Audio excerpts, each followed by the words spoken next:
चलिए ये टॉपिक देख लेते हैं। लक्ष्य को ग्रहण करना। लक्ष्य के प्रकार हो चुके हैं कि लक्ष्य कितने प्रकार के होते हैं, short term goal, long term goal और इंटरमीडिएट गोल। आज बात करेंगे लक्ष्य को ग्रहण करते टाइम किन किन बातों को ध्यान में रखना चाहिए, ध्यान रखने योग्य बातें। तो उनमें पहला है विभिन्नताएं स्वीकार की जाए पर एक सीमा तक। विभिन्नताएं स्वीकार की जाए लेकिन एक सीमा तक। जैसे पहले बात कर चुके हैं कि धनात्मक दृष्टिकोण वाले, ऋणात्मक दृष्टिकोण वाले और उदासीन दृष्टिकोण वाले कैसे होते हैं। धनात्मक में वो ऐसे व्यक्ति जो विभिन्नताओं को स्वीकार करते हैं, लेकिन स्वीकार करते हैं, उनको महत्व भी देते हैं, तो उनके साथ किसी तरह की कोई समस्या ही नहीं होती, धनात्मक वाले, है ना। और इसलिए उनके साथ जो है मधुर संबंध रहते हैं धनात्मक वाले।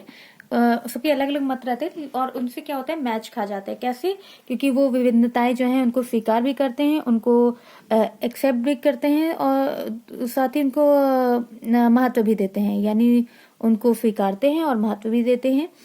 तो ऐसे व्यक्ति, उनके साथ संबंध मधुर रहते हैं। दूसरे ऋणात्मक दृष्टिकोण वाले व्यक्ति, वो उनमें क्या रहता है कि वो जो है विभिन्नताओं को स्वीकार ही नहीं करते, तो उनके साथ समायोजन हो पाना ही मुश्किल है, यानी उनके साथ संबंध मधुर होना ये मुश्किल है। तीसरा है उदासीन व्यक्ति। उदासीन वो होते हैं जो विभिन्नताएं हैं उन्हें एक्सेप्ट तो करते हैं, लेकिन उन्हें तहे दिल से स्वागत नहीं करते, यानी उनको महत्व नहीं देते। यानी जो उदासीन व्यक्ति हैं वो ऐसे व्यक्ति होते हैं जो विभिन्नताओं को स्वीकार करते हैं लेकिन महत्व नहीं देते, उनको कोई महत्व। तो उनके साथ क्या है, उनके साथ भी लगभग समायोजन किया जा सकता है, लेकिन जो ऋणात्मक व्यक्ति है उनके साथ नहीं हो पाता। क्यों? क्योंकि वो विभिन्नताओं को स्वीकार ही नहीं करते, ठीक है, तो उनमें मतभेद रहता है। तो इस तरह से लेकिन यहाँ पर ये कहा गया है विभिन्नताएं स्वीकार की जाए पर एक सीमा तक, एक लिमिटेशन रहती है, एक लिमिट होती है, वहीं तक ही विभिन्नताओं को स्वीकार करना चाहिए। ऐसी विभिन्नताएं जो समाज के हित में हो, समाज के हित में हो, तो ऐसी विभिन्नताएं स्वीकार करनी चाहिए। फिर है लक्ष्यों में लोच होनी चाहिए। दूसरा है लक्ष्यों में लोच होनी चाहिए। लक्ष्यों में लोच का क्या है कि मतलब ऐसे जो उपलब्ध साधन है, लक्ष्यों को जैसे लक्ष्य डिसाइड किया गया है उसमें उपलब्ध साधन कौन से, जैसे स्किल हो गया, इंटरेस्ट है, टाइम, मनी, ये सब क्या है, साधन है। तो लक्ष्यों में लोच होनी चाहिए, यानी लक्ष्य को डिसाइड करते समय जो भी उपलब्ध साधन है उनको ध्यान में रख करके लक्ष्यों को परिवर्तित किया जा सकता है कि हमारे पास कौन से उपलब्ध साधन है, उनको ध्यान में रखकर लक्ष्यों को परिवर्तित किया जा सकता है, बदला जा सकता है। तीसरा है लक्ष्यों को बदल लेना, यानी लक्ष्यों को परिवर्तित कर लेना। लक्ष्यों को परिवर्तित कर लेना यानी जो भी लक्ष्य डिसाइड किया गया है तो उसमें कोई मुश्किल आ रही हो, यानी वहां जो भी टारगेट डिसाइड किया गया, गोल डिसाइड किया गया है, वहां तक ना पहुंच पाना, जो हमारे प्रयास हैं, जितना भी एफर्ट्स लगा रहे हैं, तो जो गोल डिसाइड किया गया है वहां तक उससे पहले कोई और मुश्किल आ गई, ठीक है, बीमारी आ गई या कुछ आ गया, तो वो जो पहला डिसाइड किया था उसे सेकंड में रख देते हैं और जो बाद में डिसाइड किया है तो वो गोल वो फर्स्ट हो जाता है, क्योंकि बीमारी है उसमें पैसा लगाना ज्यादा जरूरी है, वो जो टारगेट है वो ज्यादा जरूरी है। जो भी बीमार व्यक्ति है उसकी देखरेख करना, यही है जो लक्ष्य, जो भी लक्ष्य रहा हो, ठीक है, पैसा लगाना या फिर उसका देखभाल करना, जो भी गोल रहा हो, तो उसे पहले प्रेफरेंस देते हैं, ठीक है। तो उन सिचुएशन में कोई भी टारगेट है, कोई भी गोल है, उसमें मुश्किल आ जाती है तो पहले लक्ष्य को परिवर्तित कर देते हैं, ठीक है। फिर लक्ष्य वास्तविक हो। लक्ष्य वास्तविक हो कि क्या है कि लक्ष्य निर्धारण के पूर्व उन जो खुली विस्तृत चर्चा हो, जैसे कि लक्ष्य है, ठीक है, लक्ष्य वास्तविक होती है तो जो भी आने वाली रुकावटें हैं उन पे एक तरह से उनका समाधान हो सकता है। क्यों? क्योंकि उसमें कहीं ना कहीं जैसे लक्ष्य है तो उस पर खुली चर्चा हो सकती है, विस्तृत रूप से बात हो सकती है, तो इसलिए वास्तविक होना जरूरी है। लक्ष्य वास्तविक होगी तो उस पर खुली तौर पे बात हो सकेगी, आपस में परिवार के लोग हैं विस्तृत बात कर सकेंगे आमने सामने, और उससे क्या होगा, जो भी आने वाली रुकावटें हैं उनसे बचा जा सकता है। फिर है लक्ष्य गतिशील हो। लक्ष्य गतिशील हो यानी कभी न रुकने वाली है, गतिशील है, रोजमर्रा के दैनिक जीवन में भी क्रियाएं होती रहती हैं, लक्ष्य डिसाइड रहते हैं। कुछ ऐसे होते हैं उन्हें दैनिक कार्य मान लेते हैं, जैसे खाना बनाना, इस तरह से साफ सफाई, लेकिन ये भी एक तरह से गोल है, लक्ष्य है, एक चीज और इसमें बढ़ा लेते हैं, लक्ष्य निर्धारित करते समय नकल नहीं होनी चाहिए। लक्ष्य निर्धारित करते समय नकल नहीं होनी चाहिए।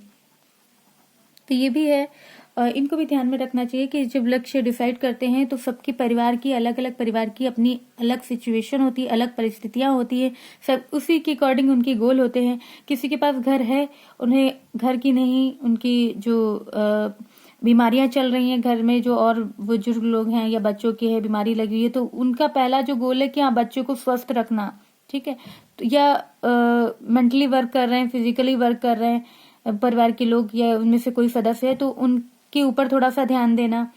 या फिर घर में कुछ जैसे घर तो है लेकिन उसकी जो फिनिशिंग अच्छी नहीं है, तो एक तरह से गोल डिसाइड करना पड़ता है, ठीक है।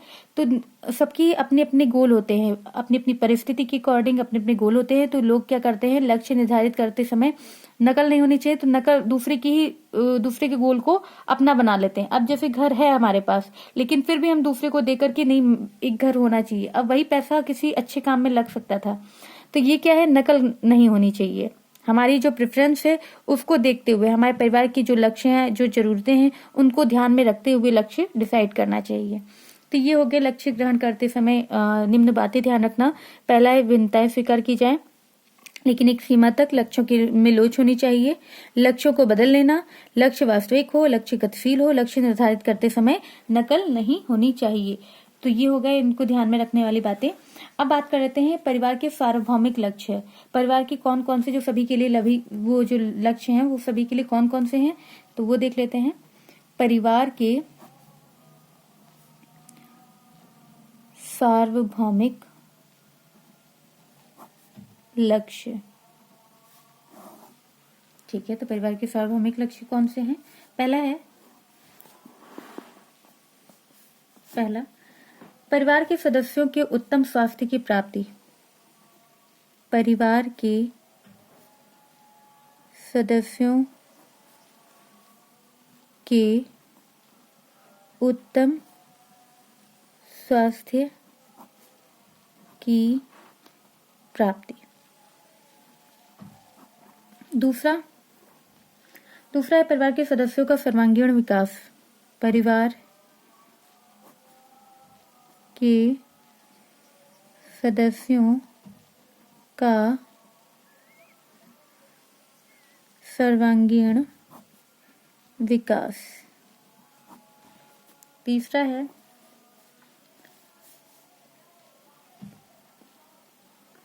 सदस्यों के सर्वांगीण विकास के लिए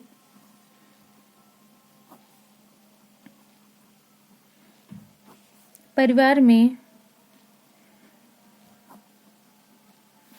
उचित वातावरण की सृष्टि।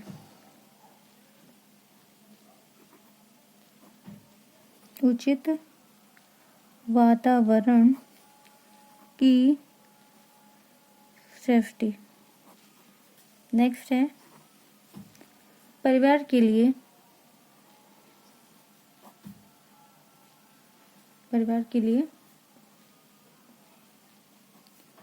आवास व्यवस्था। नेक्स्ट है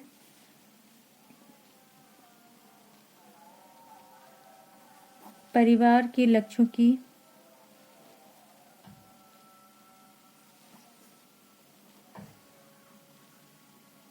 प्राप्ति के लिए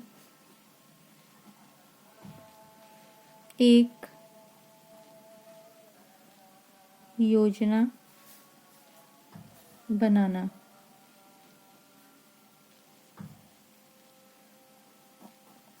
ठीक है, तो ये हो गया परिवार की सार्वभौमिक लक्ष्य। कौन कौन से हैं? परिवार के सदस्यों का उत्तम स्वास्थ्य की प्राप्ति, ये भी एक तरफ से लक्ष्य है। उत्तम स्वास्थ्य की प्राप्ति, परिवार के सदस्यों का सर्वांगीण विकास, सदस्यों के सर्वांगीण विकास के लिए परिवार में उचित वातावरण की सृष्टि, परिवार के लिए आवास व्यवस्था, परिवार के लक्ष्यों की प्राप्ति के लिए एक योजना बनाना और योजना बनाकर उसे क्रियान्वित करना। ठीक है, तो योजना बनाना और क्रियान्वित करना, सिर्फ योजना बनाना ही नहीं, ठीक है, और क्रियान्वित करना। ठीक है, तो ये सार्वभौमिक लक्ष्य हो गए परिवार के। सबसे पहले लक्ष्य ग्रहण करते समय किन किन बातों का ध्यान में रखना चाहिए। सबसे पहले भिन्नताएं स्वीकार की जाएं, लेकिन एक सीमा तक। लक्ष्यों में लोच होनी चाहिए, यानी उपलब्ध साधनों को ध्यान में रखकर परिवर्तित किया जा सके। लक्ष्यों को बदल लेना, यानी एक मुश्किल आ रही है तो तब लक्ष्य चेंज किया जा सकता है। लक्ष्य वास्तविक हो, ठीक है, जिसे खुली तौर पर विचार किया जा सकता है। लक्ष्य गतिशील होते, दैनिक कार्य भी एक तरह से लक्ष्य है। लक्ष्य निर्धारित करते समय नकल नहीं होने चाहिए, अपने खुद के लक्ष्य स्वयं हो। परिवार के सार्वभौमिक लक्ष्य, जिसमें परिवार के सदस्यों के उत्तम स्वास्थ्य की प्राप्ति, परिवार के सदस्यों के सर्वांगीण विकास। परिवार के सर्वांगीण विकास के लिए परिवार में उचित वातावरण, आवास की व्यवस्था होनी चाहिए, आवास की व्यवस्था और उसमें उचित वातावरण। फिर है परिवार के लक्ष्यों की प्राप्ति के लिए योजना बनाना और उसे क्रियान्वित करना। तो ये लक्ष्य यहीं पे खत्म होता है और आगे स्टैंडर्ड स्तर के बारे में बात करेंगे। अभी के लिए धन्यवाद।